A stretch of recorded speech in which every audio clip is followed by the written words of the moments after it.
History has witnessed countless rulers whose cruelty became legendary. Male tyrants are often remembered for their conquests, wars, and public executions. Yet women who committed equally horrifying deeds frequently remain in the shadows. Their brutality was often dismissed as female hysteria, deliberately concealed or erased entirely from historical records. However, behind the splendor of palaces, delicate lace, and glittering crowns lurked true predators. These women did more than merely govern. They intimidated, intrigued, and murdered. For power, they resorted to extremes: poisoning, executions, and eliminating entire families, even their own. Their stories are not fiction, but chilling realities that freeze the heart. Their names became dark legends, their actions cold calculations. These women were not victims of the system, they controlled it.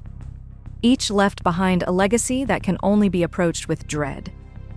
One of the most controversial figures in Byzantine history was Irene of Athens.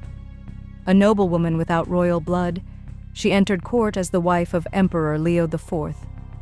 And after his death, she became regent for their son Constantine VI.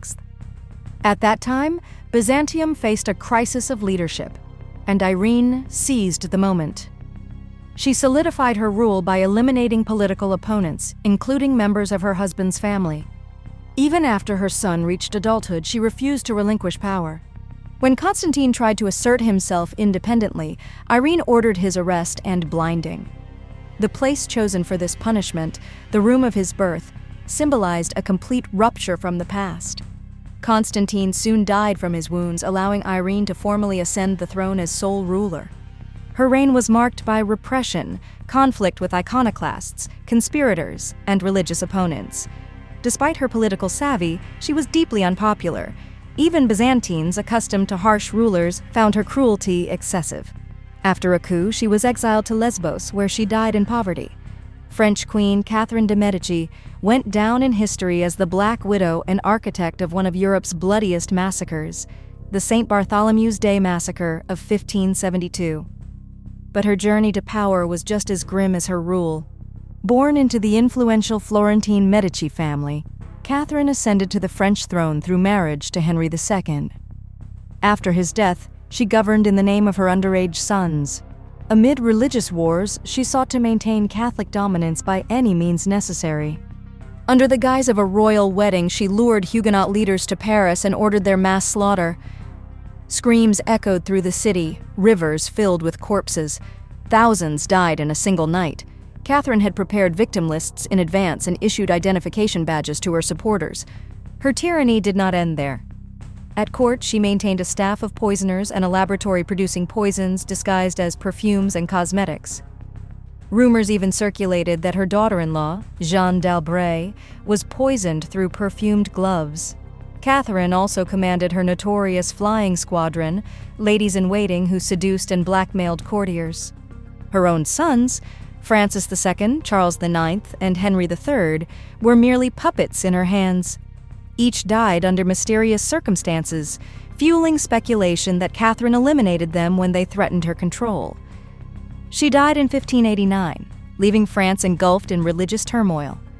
Queen Brunhilda of the Franks was known as one of the most ruthless women of her era. A Visigoth princess by birth, she married Frankish King Sigebert I.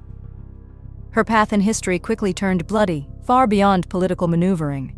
Her chief rival was Fredegund, the concubine and later queen of Sigebert's brother, Chilperic. After Fredegund orchestrated the murder of Brunhilda's sister, Galsvintha, a prolonged, brutal feud erupted. Brunhilda repeatedly ruled through her sons and grandsons, ruthlessly eliminating dukes, counts, and bishops through particularly brutal executions. She was even accused of murdering her own grandson, Theodoric II. Captured by Clothar II in 613, she was approximately 70 years old. Despite 3 days of torture, she revealed neither her allies nor hidden treasures. Ultimately, she was tied to a wild horse which tore her apart. Legend claims her remains had to be collected piece by piece. Lakshmi Bai, heroine or rebel. Every Indian knows the name of Rani Lakshmi Bai.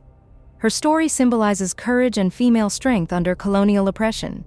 Yet the British press of the 19th century branded her the murderous queen, allegedly responsible for atrocities against English citizens. When the Sepoy Mutiny erupted in 1857, Jhansi became a hotbed of rebellion.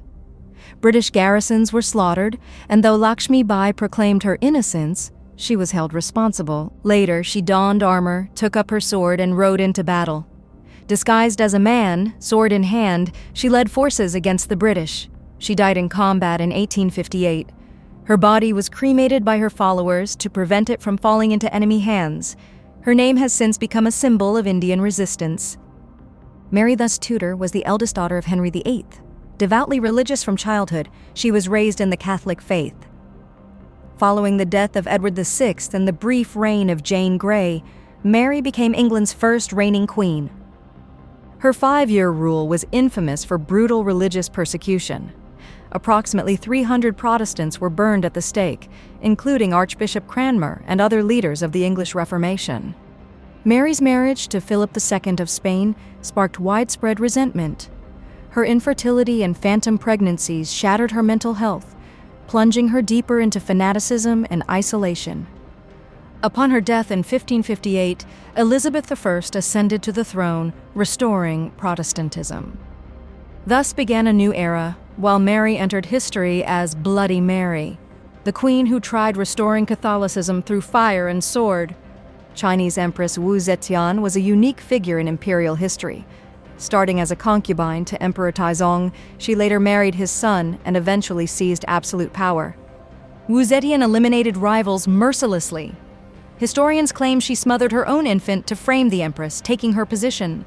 She executed ministers, relatives, and even her sons if they posed threats. She built a spy network and introduced brutal punishments, notably execution by molten gold, inflicted upon poets criticizing her rule. Nonetheless, she actively promoted women in government roles and fostered education. Her rule lasted nearly half a century, expanding China's borders and influence. Her legacy remains complex, a ruthless dictator, yet also a reformer. Her cruelty, however, remains undisputed. These women left their marks on history not merely as rulers, but as symbols of ruthless ambition. Their methods varied, from political intrigue to mass murder, but their aim was universal: control at all costs. They demonstrated that power knows no gender. Women, armed with sufficient determination and skill, could govern as harshly as the most bloodthirsty men. Their stories serve as a stark reminder of the price paid for power and how far an individual can go when consumed by ambition.